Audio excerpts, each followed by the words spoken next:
Lifeline ট্রেইলারে মিমের লড়াকু রূপ তো দেখেছেন, কিন্তু দুর্গম জোকের চরের সেই অনিশ্চিত যাত্রায় মিমের একমাত্র ভরসাকে সেটা কি জানেন?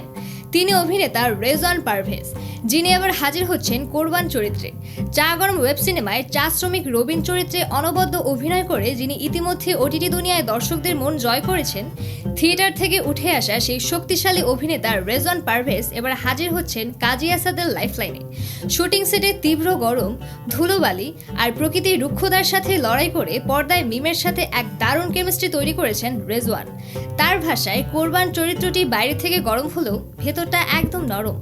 দায়িত্ববোধ, ভালোবাসা আর অনুভূতির এই টানাপোড়েন দর্শকদের মনে এক নতুন বোধের জন্ম দেবে বলেই তার বিশ্বাস। অভিনেতা হিসেবে নিজেকে বারবার ভাঙা এই গুণী শিল্পী কোরবান রূপ দেখতে চোখ রাখুন চরকিতে। আগামী 21শে জুন মুক্তি পাচ্ছে চরকি অরিজিনাল ওয়েব ফিল্ম লাইফলাইন। সিনেমার এমন সব ইনসাইড স্টোরি জানতে বাংলা টিনমেন্টের সাথেই থাকুন।